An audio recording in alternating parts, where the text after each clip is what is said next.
जय जगन्नाथ, जय माता जी। आज हमारे साथ है भविष्य मालिका के लेखक पंडित डॉक्टर काशीनाथ मिश्रा जी। आज हम जानते हैं उनसे भविष्य मालिका के बारे में, और जो भी आगाही चल रही है, जो भी बातें चल रही है। आज वर्ल्ड वॉर 3 का जो टाइम चल रहा है, तो उनसे बात करते हैं और जानते हैं। जय जगन्नाथ। जय जगन्नाथ। पंडित जी बताइए कि भविष्य मालिका क्या है और कब लिखी गई थी? देखिए, सनातन धर्म का अंतिम पुराण श्री जगन्नाथ महाप्रभु की कृपा से, उनके निर्देश पर और भगवान श्री चैतन्य के निर्देश पर वैकुंठ से आए हुए नित्य पंच सखाओं ने उड़ीसा के पावन धरती पर इसकी रचना की। भविष्य मालिका पुराण क्या है? देखिए, अष्टादश पुराण का रचना भगवान वेद व्यास ने किए और वेद व्यास ने कई पुराण संहिता, उपशास्त्र, शास्त्र को भी रचना की। उन्होंने भी भविष्य पुराण 2 खंड रचना किए हैं, जो एक कल्कि पुराण है, दूसरा पुराण भविष्य पुराण। बस, पर उस पुराण में जितना तत्व है, जितना विचारधारा है, जितना रचना है, वो मानव सभ्यता के लिए जो जरूरी है, धर्म संस्थापना के लिए, भक्तों का उद्धार के लिए, उसमें सिर्फ कल्कि भगवान के अवतार के बारे में लिखा है। पर स्पष्ट रूप में भगवान कल्कि कहाँ अवतार होंगे, भक्त भगवान का कैसे मिलन होगा, धर्म संस्थापना में धरती पर क्या क्या आपद आएगा, मनुष्य इसे कैसे रक्षा पाएंगे, और एक धर्म संस्थापना समय पर प्रथम विश्व युद्ध, द्वितीय विश्व युद्ध, तृतीय विश्व युद्ध के बारे में भी रचना नहीं है। तो इसीलिए शास्त्र कहीं अधूरा था।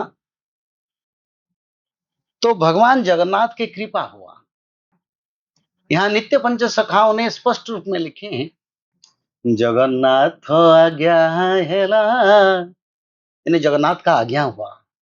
शास्त्र एक दिन वैकुंठ में नित्य पंच सखा भगवान कृष्ण के साथ नित्य वृंदावन में थे। तब उनको भगवान बोले, तुम लोगों को मर्त्य जाना पड़ेगा। तो बोले, क्यों प्रभु? न, मर्त्य पर जाके तुमको भक्तों उद्धार के लिए शास्त्र रचना करना है, और आगे समय में मैं कल के अवतार होऊंगा। मेरे भक्त घोर कली के कारण, माया और प्रपंच के कारण बड़े बड़े भक्त भी मेरे को पहचान नहीं पाएंगे, भविष्य वर्तमान को समझ नहीं पाएंगे, विनाश का लीला होगा, और भक्तों का उद्धार जरूरी। तो मेरे भक्तों को उद्धार के लिए तुम जाके भविष्य पुराण रचना करो।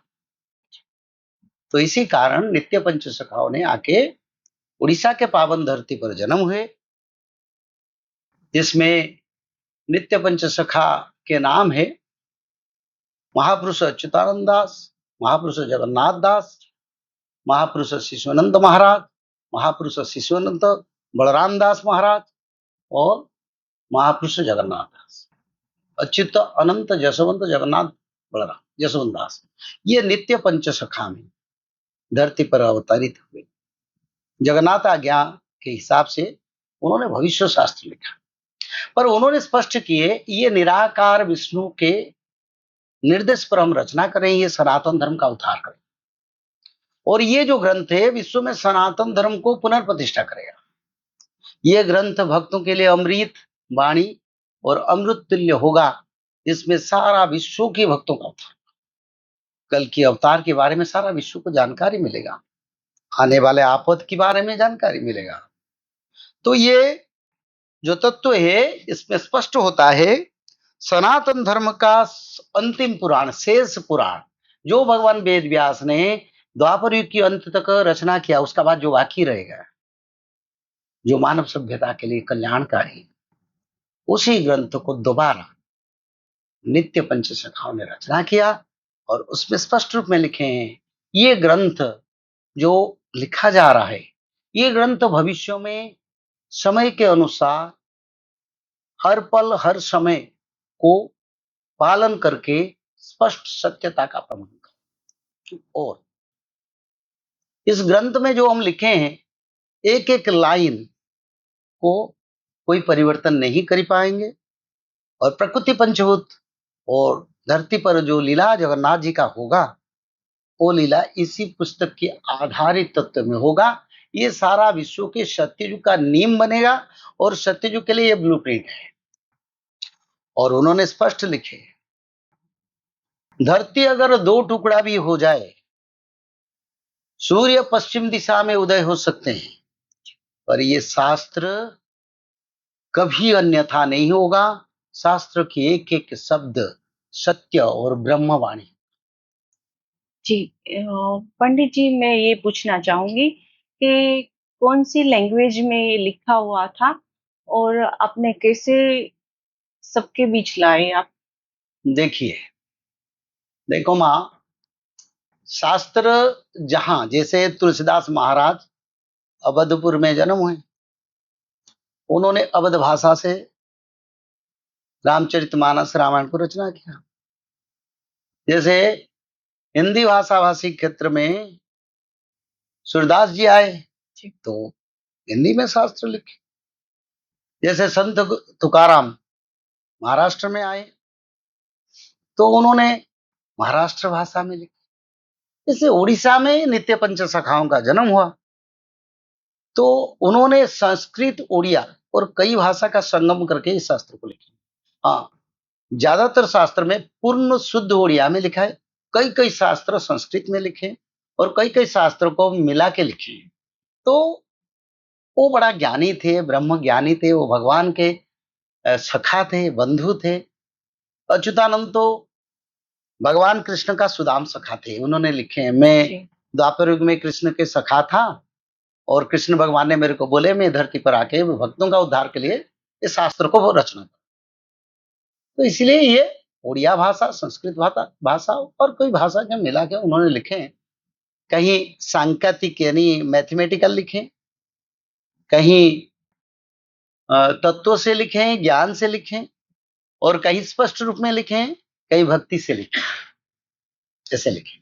और आपने डिकोड किया, और कई शास्त्र से, जितने भी शास्त्र है भविष्य मालिका के, उसको संकलन करके डिकोड करके आपने भविष्य मालिका फिर से लिखी।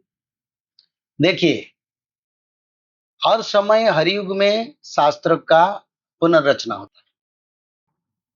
जो भविष्य मालिका शास्त्र है वो सत्ययुग में भी रचना हुआ था। एक ग्रंथ है गरुड़ संवाद जी, और गरुड़ जी कब थे भगवान के साथ? वो सत्ययुग में थे। एक ग्रंथ है रुक्मणी गीता, जो माता रुक्मणी और कृष्ण के बीच में विचार हुआ था, वो ग्रंथ भविष्य शास्त्र। एक ग्रंथ है शिवकल्प, शंकर भगवान माता भवानी और भक्तों को समझा रहे हैं, भविष्य। एक ग्रंथ है उद्धव ज्योतिषा, जो उद्धव जी के साथ कृष्ण का विचार हुआ। एक ग्रंथ है गुरु भक्ति गीता, यानी ये गीता शास्त्र, ज्ञान शास्त्र की आधारित तत्व है। तो ये जो शास्त्र आप देखते हैं भविष्य मालिका पुराण है, वो आदि युग से द्वापर युग तक रचना हुआ है, और कलयुग में कुछ शास्त्र भविष्य को मिला के उसको नित्य पंच सखा लिखे। शास्त्र एक युग में रचना नहीं होता है, और उसको डिकोड बार बार करते हैं। जैसे भगवान स्वयं पहले भागवत महापुराण का रचना किया जी, उसको उन्होंने चतुर्शुल की भागवत ब्रह्मदेव को बताया। श्री भगवान भगवतानां मुखस्कलितम अक्षरम त्र्यक्षरम महाबीजम अनंतं तं नियोजयेत् चतुर्विंशति ब्रह्माणं चतुर्श्लोके च नारायण नारद दशम श्लोके व्यासं शैव शतानि च। यानी आदि युग सत्ययुग से भागवत रचना हुआ, कलयुग में हम पढ़ रहे हैं, पर पहले से कई अनंत समय से भगवान विष्णु ब्रह्मदेव को बताए थे, ब्रह्मदेव ने नारद को बताया। तो ये शास्त्र हर समय रचना होता है, भगवान का प्रेरणा आया, निर्देश आया, ताकि शास्त्र को विश्व ब्रह्मांड में विदित करो। विश्व भर में मेरे भक्त है, सारा विश्व सनातन बनेगा, विश्व के सारे भक्तों का उद्धार कल्याण के लिए ग्रंथ का रचना है, तो इसको तुम करो। तो भगवान का निर्देश आया, तो शास्त्र को मैं पूर्ण डिकोड नहीं किया, मैं मेरे भाषा में लिखा हूँ। कई हजार हजार ग्रंथ है, कितना लिखूं? जी। तो उसका एक छोटा सा टेस्ट पेपर 2 खंड मैंने किया, पहला खंड और द्वितीय खंड पुस्तक किया। तृतीय खंड के बारे में मैंने रचना के लिए कोशिश कर रहा हूँ। तो 40 साल अनुध्यान करके उस पुस्तक को एक सरल भाषा में मानव सभ्यता के लिए जो जरूरी है उसको मैंने चुन लिया और उसको उस शास्त्र में लिखा हूँ। और भारत की, विश्व की सभी रीजनल लैंग्वेज, जितने भाषा, सभी भाषा में उसको भावांतर करके, अनुवाद करके वो पुस्तक को भक्त उद्धार के लिए फ्री में, निःशुल्क में मैंने उसको भगवान की कृपा अमृत समझकर बांट रहा हूं। भविष्य मालिका की जो भी आगाही है पंडित जी, वो क्या सिर्फ भारत के लिए है या पूरे विश्व के लिए है? देखो बेटी, जब भगवान आते हैं ना, वो ब्रह्मांड के लिए आते हैं, थोड़ा एक देश के लिए आएंगे। ठाकुर जी आएंगे तो ठाकुर जी है ना, ब्रह्मांड का ठाकुर, जी। अनंत कोटि ब्रह्मांड का प्रभु जब आएंगे, थोड़ा एक देश के लिए आते हैं नहीं, सारा विश्व भर में जितने मानव सभ्यता, जितने प्रकृति, पंचभूत, धरती, जितने तत्व जीव, सबका कल्याण के लिए आते हैं। उनकी चरण ब्रज लग के जीव जंतु भी उद्धार होते हैं, पशु पक्षी भी उद्धार होते हैं, मनुष्य भी उद्धार होता है, प्रकृति का नवनिर्माण करते हैं। तो ये भगवान जो आ रहे हैं, भविष्य शास्त्र जो लिखे हैं, ये सारा विश्व मानव सभ्यता के लिए, तो ये इसका केवल मतलब भारत के लिए नहीं है। जी जी। और जगन्नाथ मंदिर है ना उड़ीसा में, उससे जगन्नाथ क्या मंदिर कनेक्शन उड़ीसा है? में, हाँ बोलो। उससे क्या कनेक्शन है? देखो, जगन्नाथ क्षेत्र वैकुंठ है। जी भारत में जितने धाम है वो धाम है, पर वैकुंठ एक ही है। जी। कौन सा वैकुंठ? किसको वैकुंठ कहते हैं? कृष्ण भगवान का जो धाम है उसको। जगन्नाथ क्षेत्र वैकुंठ, अच्छा। वो अवतारित क्षेत्र है, धाम है। जितने धाम है भारत में, जितने चारों धाम है, उसमें एक स्थान को वैकुंठ कहा गया। स्कंद पुराण ने स्पष्ट रूप में लिखे हैं, उसको मर्त्य वैकुंठ कहते हैं। जी और वहीं पर जो जगन्नाथ जी है, वो सच्चिदानंद रूप, सतचित रूप में निराकार विष्णु स्वयं मानव से लीला। आप बोलेंगे तो दारू ब्रह्म मूर्ति मानव लीला कैसे होता है? पर इंद्रद्युम्न राजा ने जब इस मंदिर का प्रतिष्ठा किए ब्रह्मदेव को, उसी समय जो गाल सित राजा थे, जिसको गाल माधव कहते थे, उनको बोला ये नहीं समझना ये लकड़ी के प्रतिमाएं, ये विष्णु के, निराकार विष्णु के प्रत्यक्ष रूप है, उनको पूरा नियम के साथ पूजा करना। ये स्वयं भगवान विष्णु, मैं वैकुंठ की ओर जा रहा हूं, क्योंकि वो काम करके वो वैकुंठ चले गए हैं। तो इसीलिए जगन्नाथ क्षेत्र वैकुंठ है, जी। जिसमें अवतार होता है और अवतार जाके जगन्नाथ के शरीर में मिल जाते हैं, अंश से अवतार होते हैं। भगवान कल्कि का अवतार कब होगा आपको कब चाहिए? और संकेत कैसे मिले? आपको कब चाहिए अवतार? आज ही चाहिए, जय जगन्नाथ। अरे, आज ही दर्शन करना है। कल के अवतार के बारे में मैं पहले भागवत महापुराण का पढ़ा। आज तक भागवत महापुराण को गुप्त कर दिए सभी थे, सत्यता को प्रकाश नहीं किया, व्यापार बना दिया लोगों ने। पर भागवत में पहला प्रमाण रखता हूँ। द्वादश स्कंद के द्वितीय अध्याय में भगवान वेद व्यास ने लिखे, यथा चंद्रस्य सूर्यस्य तथा तिस्य बृहस्पति एक रासु समेशन्ति तदा कृत भवति भवति कृतम। जब रविचंद्र बृहस्पति पुष्या नक्षत्र पर एक समय में गमन करेंगे या अधिष्ठित होंगे, तब कल के अवतार होंगे, सत्ययुग आएगा। तो ऐसा ग्रह योग कब पड़ा है हमको देखना है। 1943 में ऐसा संयोग हुआ है। 1943 के बाद कल की का अवतार होगा, शास्त्र लिखा है, भगवान वेद व्यास ने लिखे हैं, तो इसमें क्या अंतर है? तो इसलिए कल की अवतार हो चुके हैं, शास्त्र कहता है। और हमारा भविष्य पुराण, भविष्यवाणी का पुराण में नित्य पंच सखाओं ने लिखे, नील चक्रु ने तखशिव रघुरंगाधर। जब नील चक्र से ध्वजा गिरेगा तब कल क्या होता। तो ऐसा कब हुआ था? 2005 में हुआ था। 1943 में रविचंद्र बृहस्पति संयोग हुआ था। कल के अवतार हो चुके हैं। मुरादाबाद की संभल को हम विचार करते हैं, उत्तर प्रदेश की। संबल ग्राम मुख्यस्य ब्राह्मण्यस्य महात्मनम भवने विष्णु जसस्य कल की प्रादुर्भविष्यते भगवान आदि विष्णु सनातन। 64 कला में कृष्ण कितने कला में आए थे? 16 कला। कल की कितने कला में आएंगे? 64 कला। भगवान श्री कृष्ण का 4 गुना शक्ति लेके आएंगे, यानी पूर्ण अवतार। कृष्ण भगवान पूर्ण अवतार जी।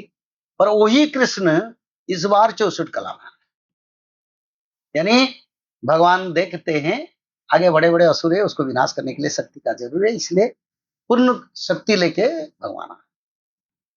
तो भगवान का जन्म हो चुका है, शास्त्र के अनुसार हो चुका है। हमने देखा नहीं, हम जाने नहीं, उसका विचार हम नहीं कर पाएंगे, पर इतना जानते हैं, अनुभव भी करते हैं, यहीं बैठ के कल की आ चुकी और धर्म संस्थापना भी शुरू हो गया।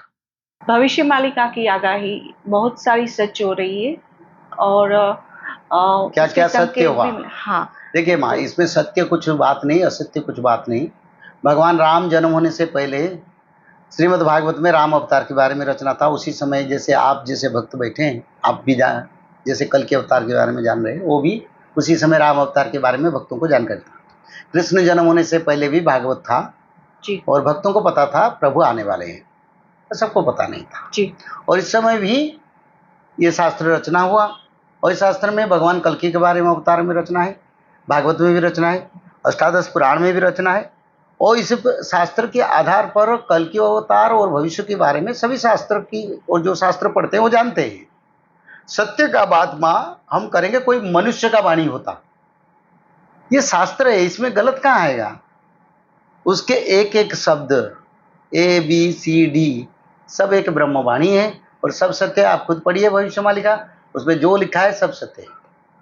और मैं इतना बताऊंगा, एक दो बता देता हूँ क्योंकि लोग बोलेंगे ये तो बोल दिए। हाँ। तो मैं बताता हूँ। देखो, ये लिखा था भारत के अंतिम प्रधानमंत्री नरेंद्र मोदी जी रहेंगे, अभी तो है, और उसी उनकी समय में तृतीय विश्व युद्ध होगा, ये लिखा है, सत्य। चतुर्थ विश्व युद्ध नहीं होगा, दुनिया तो नहीं रहेगा, चतुर्थ विश्व युद्ध क्यों होगा? सारा विश्व तो सनातन बनेगा, वार को किसके साथ लड़ाई कौन करेगा? एक ही धर्म, एक ही राजा, एक ही ठाकुर जी, जो लड़ाई कहाँ होगा? ये लिखा था। तो मोदी जी के बाद न वो राम राज्य होगा ना, तुरंत कल की शासन करेंगे, तुरंत यानी कल की शासन करेंगे, तुरंत क्या, ये तुरंत क्या और तुरंत क्या, तो प्रभु जी का आगमन का समय, हाँ वो अंतिम है, उसके बाद राम राज्य होगा, लिखा है शास्त्र में। तो और भी सत्यता बताता हूँ। जगन्नाथ क्षेत्र के अंतिम राजा रहेंगे ठाकुर श्री दिव्य सिंह देव महाराज, अभी वो है। वो ये भी लिखा था वो 19तम राजा आएंगे, 19th सिंह। 4 ठाकुर श्री दिव्य सिंह, 3 दिव्य सिंह देव महाराज उससे पहले शासन करके चले गए होंगे और वो चौथा होंगे, वो अभी है। उनके समय में कल के अवतार होगा, उनके समय में विश्व युद्ध होगा। तो ये शास्त्र का प्रमाण देखिए कितना स्पष्ट रूप में उन्होंने लिखे थे। उन्होंने ये लिखे थे, हमारा पूर्वतन प्रधानमंत्री इंदिरा गांधी जी बांग्लादेश को पाकिस्तान से अलग करेंगे। 32 प्रकार का टैक्स देश में लगाए, पहले 32 टैक्स उन्होंने लगाए थे, आप सर्च कीजिए, ये लिखा था पुस्तक में। और सारा विश्व में उनका नेतृत्व को मानेंगे। आज जैसे मोदी जी सारा विश्व में प्रभाव विस्तार कर रहे हैं, अपना शक्ति को प्रदर्शन कर रहे हैं, दैवी शक्ति नहीं हो क्या है? तो ये माँ सब शास्त्र में जो लिखा है वो उसमें कोई हम विचार करना नहीं चाहिए, सब सत्य है।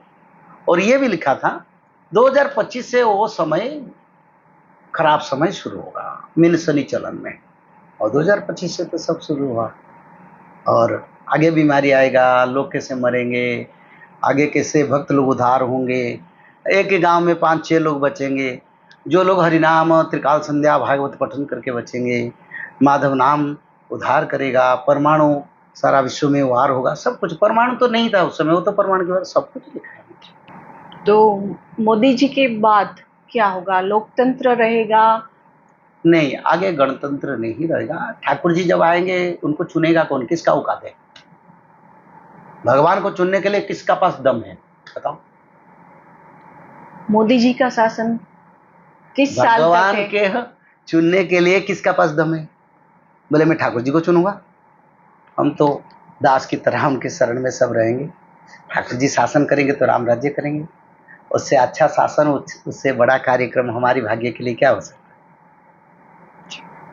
और ये भी लिखा है भविष्य मालिका में, मोदी जी भी भगवान कल्कि के शरण में आएंगे और उनकी सेवा में भी लगे, ये लिखा है। इसीलिए तो जाके उन्होंने मुरादाबाद, जो कल्कि का जन्म स्थान कल्कि भगवान का, वहीं पर कल्कि धाम का शिलान्यास किया। उनकी मन में वो भक्ति है ना, जो मालिका शास्त्र का ही प्रमाण है। भगवान की जन्मभूमि जो संभल शहर बताते, वो भारत में भी है, नेपाल में भी है, और एक संबाला जो तपोभूमि बताते हैं। हाँ, देखिए इनविजिबल 5 संभल है जी। एक संभल बागमती क्षेत्र नेपाल के काठमांडू, जो नेपाल प्रांतीय क्षेत्र आता है, वो भी जी क्षेत्र है संभल के नाम। दूसरा कल्पग्राम हिमालय में जी। तीसरा उत्तर प्रदेश संभल। चौथा चाइना के गोबी डेजर्ट, हाँ। उसको भी शास्त्र संभल कहता है। और एक संभल उड़ीसा में है, जिसका नाम संभल नहीं है, पर शास्त्र भविष्य मालिका में लिखा जाता है वो गुप्त संभल है। तो ऐसे 5 संभल। पंडित जी, ये बताइए कि लोग कहते हैं कि जो कलयुग की आयु है वो 4,32,000 है, और आप बोलते हैं कि कलयुग चला गया है, तो प्लीज आप डिटेल में बताइए कि क्या है एक्चुअल। देखिए, शास्त्र में ज्ञान ना होने के कारण बड़े बड़े परंपरा भी भटक जाते हैं जी पर हम जगन्नाथ संस्कृति से है, हमने शास्त्र पढ़े हैं जी। सभी शास्त्र पढ़े हैं, कोशिश किसी भी शास्त्र को नहीं छोड़े। जितने शास्त्र जरूरी है मानव सभ्यता के लिए सबको मैं पढ़ा। तो शास्त्र ये लिखे हैं, शास्त्र में मैं श्रीमद् भागवत महापुराण से शुरू करता हूँ। भागवत महापुराण में स्पष्ट रूप में लिखा है, जब कलयुग आएगा तब एक ग्रह योग होगा अंतरिक्ष में, उसमें रविचंद्र बृहस्पति पुष्या नक्षत्र पर कर्कट राशि पर गमन करेंगे। तो 1943 में से संजोग हुआ है। तो भागवत महापुराण को हम कैसे गलत ठहराएंगे और शास्त्र को हम गलत कैसे लोगों के लिए बोलेंगे? भागवत महापुराण स्पष्ट रूप में लिखा है। और फिर मैंने ज्योतिष विचार किया तो उसमें देखा 1943 में ऐसा संजोग पड़ चुका है, बल्कि हमारा 1943 में जन्म नहीं है। परम शास्त्र में दिखा सच में 1943 में ऐसा योग किसी साल आया। तो फिर देखा 1943 में रविचंद्र बृहस्पति कर्कट नक्षत्र, कर्कट राशि पर एक समय में गमन किए थे, और उसका बाद भारत का स्वाधीनता हुआ, विश्व युद्ध का समाप्त हुआ 1940 में। यानी भारत देवभूमि पराधीन था, जब सत्ययुग का आगमन हुआ भारत स्वाधीन हो गया, पहला प्रभाव आया। और दूसरा, उसमें वेद व्यास जी ने स्पष्ट रूप में बताए, जिसी समय ऐसे संयोग होगा कल के अवतार भी होंगे। जी। और 5,000 बरस का कैसे आप गिनती करते हो कि ऐसा करके कट करके सिर्फ 5,000 के अराउंड देखिए मैंने कलयुग बताया का 5,000 वर्ष का बात भविष्य मालिका में लिखा है। जी गर्ग संहिता में 4,800 वर्ष लिखा है, मनुस्मृति में 4,800 लिखा है, सूर्य सिद्धांत में 4,800 लिखा है, निर्णय सिंधु में 4,800 लिखा है। तो इसलिए उसका गणना हम कैसे करते हैं ना, हमारा जगन्नाथ क्षेत्र में पंजिका है, वो पंजिका को अगर आप लोग कैलकुलेशन करेंगे उसमें सब लिखा है कौन सा उम्र, कौन सा साल, कौन सा सिद्धिक, कौन सा मसीहा चल रहा है, ये सब लिखा है। और अगर हम भागवत को पूर्ण इस रूप से विचार करेंगे उसमें भी हिसाब वही आता है। अभी 5,127 वर्ष हो चुका है और 4,32,000 कलयुग का आयु। कई 32 प्रकार के पाप के अनुसार कलयुग का आयु खंडन हो गया। मात्र बाकी 5,000 था, वो भी जा चुका है।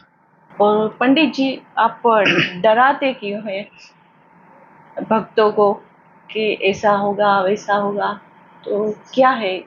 इस समय धरती को बीमारी हुआ है और बीमारी का इलाज मैं भी बता रहा हूँ, दवाई भी बता रहा हूँ और रक्षा का मार्ग भी बता रहा हूँ।